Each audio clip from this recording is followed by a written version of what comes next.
చూస్ country delight, live better. ఇప్పుడే country delight app ని download చేసుకోండి. ఓల్డ్ బోయినపల్లిలో ఉన్నటువంటి మేధా స్కూల్ ఇది. ఈ స్కూల్లోనే అల్ప్రాజోలం అనే మత్తు మందులను తయారు చేస్తున్నారు నిర్వాహకులు. ఈ స్కూల్ నిర్వాహకుడు ఎవరైతే ఉన్నారో జయప్రకాష్ గౌడ్ అనే అతను కొంతమందితో కలిసి ఒక రూమ్లో లోపల ఉన్నటువంటి ఒక రూమ్లో ఈ మత్తు మందు తయారు చేసి చుట్టుపక్కల ఉన్నటువంటి కళ్ళు కాంపౌండ్లకి ఇంకా కొన్ని షాప్స్కి ఇస్తున్నట్టుగా నార్కోటిక్స్ వాళ్ళు గుర్తించారు. ఈగల్ టీము చాలా పర్ఫెక్ట్ ఇన్ఫర్మేషన్ తెలుసుకొని ఆ తర్వాత వచ్చి స్కూల్లో దాడులు చేసినప్పుడు లోపలంతా కూడా అక్కడికి ఇప్పుడు మనకి ఇప్పటికి కూడా ఇంకా బుక్స్ కనిపిస్తున్నాయి. ఇది అఫ్ కోర్స్ స్కూల్ సీజ్ చేసేసారు కాబట్టి లోపలికి వెళ్ళే పరిస్థితి లేదు. ఆ బుక్స్ కనపడుతున్నాయి చూడండి. అలా కొన్ని బుక్స్ అన్ని ముందు రూమ్లో పెట్టేసి ఏమి తెలియనట్టుగా వెనకాల మొత్తం ఆ మత్తు మందు తయారు చేస్తున్నట్టు అల్ప్రాజోలం తయారు చేస్తున్నట్టుగా వాళ్ళు గుర్తించారు. దాదాపు 20 నుంచి 22 లక్షల క్యాష్ కూడా ఇక్కడ నుంచి సీజ్ చేశారు. దాంతో పాటు ₹1 కోటి పైబడినటువంటి మత్తు మందు, ఆ మత్తు మందుని అలాగే దానికి వాడేటువంటి రా మెటీరియల్ ని కూడా పోలీసులు narcotics, especially narcotics eagle team వాళ్ళు సీజ్ చేసినటువంటి సిచ్యుయేషను.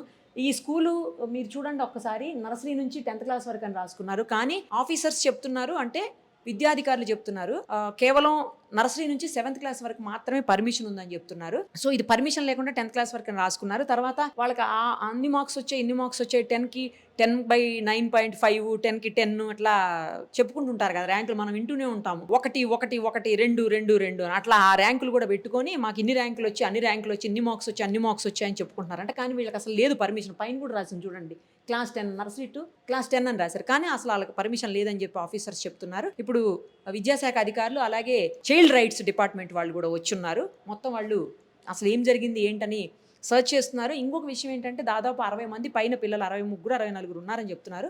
సో వీళ్ళందరికీ కూడా ఇప్పుడు మిడిల్ ఆఫ్ ది ఇయర్, అందరికీ హాఫ్ ఇయర్లీ ఎగ్జామ్స్ జరుగుతున్నటువంటి టైము. ఇప్పుడు ఎక్కడ దొరుకుతుంది వాళ్ళకు కూడా జాయిన్ అవ్వాలంటే అడ్మిషన్ దొరకాలి కదా.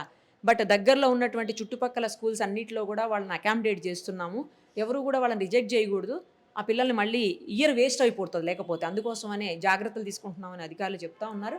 ఏది ఏమైనప్పటికీ వేలల్లో మాత్రం ఫీజులు వసూలు చేస్తున్నారు. వసూలు చేసి పిల్లలకి నాణ్యమైనటువంటి మంచి విద్యను అందించాల్సింది పోయి ఇలా గలీజ్ దందాకు దిగారన్నమాట. లక్షల్లో కోట్లలో సంపాదించేదానికి ఈ చెడు మార్గాన్ని ఎంచుకున్నారు. అల్ప్రాజోలం అనేది ఒక మత్తు పదార్థం. ఆ మత్తు పదార్థాన్ని తయారు చేసి దాన్ని తీసుకుపోయి పక్కనే ఉన్నటువంటి కళ్ళు కాంపౌండ్లకి ఇంకా కొన్ని ఎక్కడికో ఊర్లలో కూడా పంపిస్తున్నారని చెప్తున్నారు. సో అంటే చాలామంది పిల్లలు చదువుకుంటున్నారు. మరి చదువుకుంటున్నటువంటి పిల్లల స్కూల్లో ఇలాంటివి తయారు చేసి మళ్ళీ పిల్లలనో లేకపోతే పెద్దవాళ్ళని ఎవరిని నాశనం చేస్తున్నారో మరి. ఏది తప్పు చేసినా కూడా ఎన్నో రోజులు దాచలేరు, దాగవు అని అంటారు. ఇక్కడ కూడా అదే జరిగినట్టుంది. సో మొత్తానికైతే ప్రస్తుతానికి స్కూల్ సీజ్ చేసేశారు. అలాగే ఎవరైతే నిర్వాహకులు ఉన్నారో వాళ్ళని కూడా అరెస్ట్ చేశారు. ఈ బిల్డింగ్ రెంట్కి అని చెప్తున్నారు. సో ఈ ఓనర్ మీద కూడా కేసు బుక్ చేసే అవకాశాలు ఉన్నాయని చేసాము అని చెప్తున్నారు పోలీసులు. ఇంకా కరెక్ట్గా ఇన్ఫర్మేషన్ లేదు, అధికారులు చెప్తున్నారు. అంటే పోలీసులు కాదు, ఈ మెయిన్లీ నార్కోటిక్స్ వాళ్ళే, ఎవరైతే ఈగల్ టీం ఉంటుందో వాళ్ళు చేశారనమాట. కానీ ఎంత దారుణం, పిల్లల్ని మంచిగా చదివిస్తారని పంపిస్తే ఆ పిల్లల పేరుతోటి, చదువు పేరుతోటి ఆ విద్యను అందించేటువంటి స్కూల్ అంటే మనం ఏమనుకుంటాము, దేవాలయంగా భావిస్తాము స్కూలు. అలాంటి దేవాలయం లాంటి ప్లేస్లో పిల్లలకి మంచి విద్యాబుద్ధులు నేర్పించి వాళ్ళకు బంగారు భవిష్యత్తునివ్వాల్సినటువంటి ఆ ప్లేస్లో ఎంత దారుణంగా మత్తు మందులు తయారు చేస్తూ డబ్బులు సంపాదించుకుంటూ ముందు బుక్స్ అవన్నీ అడ్డం పెట్టేసి ఏం తెలియనట్టుగా ఒక రూమ్లో నడిపిస్తున్నారంటే, స్కూల్ కాబట్టి ఎవరు రారు, ఎవరు చెక్ చేయరు అనుకున్నారేమో బహుశా. బట్ ఉంటారు కదా, దానికి కూడా నిఘా టీం ఉంటుంది. సో అలాంటి వాళ్ళే ఇప్పుడు మొత్తానికైతే పట్టుకున్నారు. కాకపోతే పిల్లలే అటు ఇటు కాకుండా అయిపోతారు, వాళ్ళకు కూడా అకామిడేట్ చేస్తున్నాము అని చెప్తున్నారు. మరిన్ని వివరాలు మనం ఎడ్యుకేషన్ డిపార్ట్మెంట్ అలాగే చైల్డ్ రైట్స్ డిపార్ట్మెంట్ ఆఫీసర్స్ ఉన్నారు, వాళ్ళతో మాట్లాడి తెలుసుకుందాం. ఎంఈఓ ఆఫీస్ నుంచి బయట ఒక నోటీస్ బోర్డు కూడా పెట్టారు, చూడండి ఒకసారి. మేధా స్కూల్లో చదివిస్తున్న పిల్లల తల్లిదండ్రులకు నమస్కారం. ఈ పాఠశాలను అనివార్య కారణాల చేత మూసివేయడం జరిగింది. మీ పిల్లల అడ్మిషన్ విషయంలో ఎలాంటి బాధ పడవలసినటువంటి అవసరం లేదు. మీ పిల్లలకు ఇతర గవర్నమెంట్ లేదా ప్రైవేట్ స్కూల్స్లో అడ్మిషన్ ఇవ్వకపోతే ఎవరైనా ఈ క్రింద కనిపిస్తున్నటువంటి సెల్ నెంబర్స్కి కాల్ చేయండి అని చెప్పేసి ఎంఈఓ నెంబరు, ఎంఈఓ ఆఫీస్ సిబ్బంది నెంబర్ కూడా 2 వేసున్నారు. అంటే ప్రాబ్లం అవ్వకూడదు, ఈ మిడిల్ ఆఫ్ ది ఇయర్ కాబట్టి మిగతా స్కూల్స్ వాళ్ళు కూడా తీసుకుంటారో లేదన్న ఉద్దేశంతో వాళ్ళు నోటీస్ పెట్టారు. అయితే చూడాల్సింది ఏంటంటే వేలల్లో లక్షల్లో మనం ఫీజులు కట్టి పిల్లల్ని చదివించుకుంటున్నాం ప్రైవేట్ స్కూల్స్లో. చదివించుకునేటప్పుడు అధికారులు ర్యాండమ్గా చెక్ చేయాల్సినటువంటి బాధ్యత వాళ్ళకి ఉంటుంది. వాళ్ళు ఏమన్నా సిబ్బంది కొరతనో లేకపోతే పని భారంతో చెయ్యలేని పరిస్థితి ఉంటే పేరెంట్స్గా మనదైతే ఖచ్చితంగా బాధ్యత ఉంటుంది.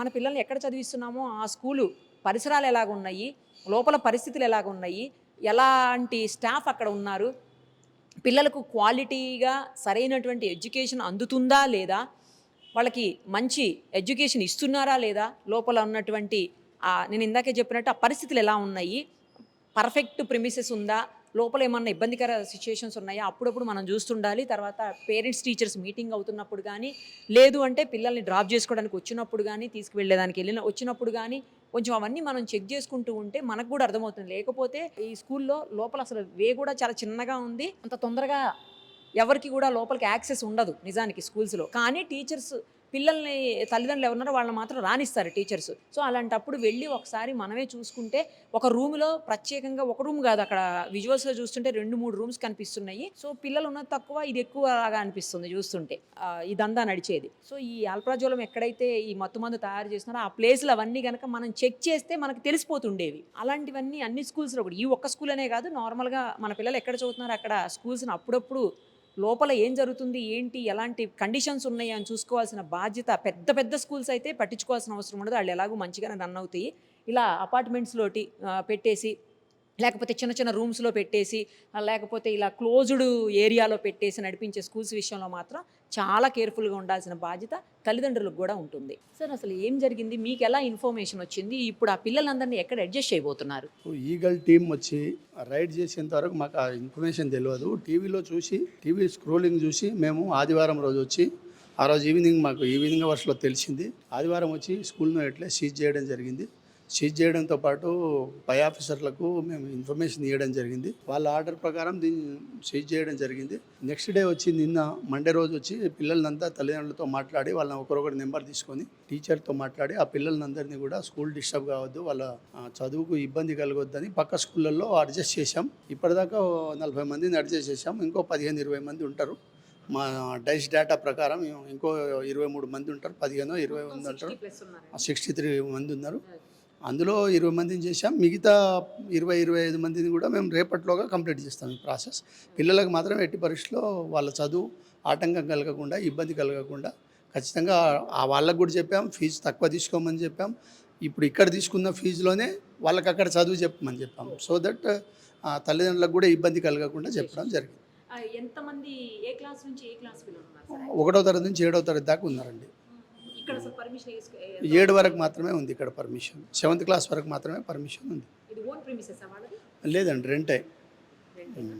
ఇది అంటే పాత స్కూలు 2000 అంటే 9 సంవత్సరాల ముందు పర్మిషన్ ఇచ్చినటువంటి స్కూల్ అండి. ఇప్పుడు ఈ సంవత్సరం అయితే వాళ్ళు వచ్చే సంవత్సరానికి రెన్యువల్ చేయాల్సి ఉండే, కానీ ఈ విధంగా జరిగింది కాబట్టి వాళ్ళ గుర్తింపును రద్దు చేసే అవకాశాలు ఉన్నాయి. హైయర్ ఆఫీసర్స్ ఆ ప్రక్రియలో ఉన్నారు. చైల్డ్ రైట్స్ నుంచి వచ్చారా? ఏం డిసిషన్ తీసుకున్నారు ఇప్పుడు ఈ స్కూల్ విషయంలో, పిల్లల విషయంలో ఎస్పెషల్లీ? ఇప్పుడు ఇక్కడ జరిగిన ఇష్యూ మీద ఇక్కడున్న పిల్లలకి మనం ఎమ్మటే వాళ్ళు వేరే స్కూల్కి ఇయర్ వేస్ట్ కాకుండా చూడడానికి నియర్ బై స్కూళ్ళల్లో అకామిడేషన్ ఇప్పించడం జరుగుతుంది, ఎడ్యుకేషన్ సిస్టమ్ని యూజ్ చేసుకుంటా. దాంతోపాటు తల్లిదండ్రులు కూడా ఒక స్కూల్కి పంపిస్తున్నామనంటే ప్రాపర్గా కనీసం ఒక పేరెంట్ మీటింగ్ అన్నప్పుడు వచ్చినప్పుడైనా సరౌండింగ్స్ ఎట్లున్నాయి అని చూసుకోవడం మన కన్సర్న్ పేరెంట్గా.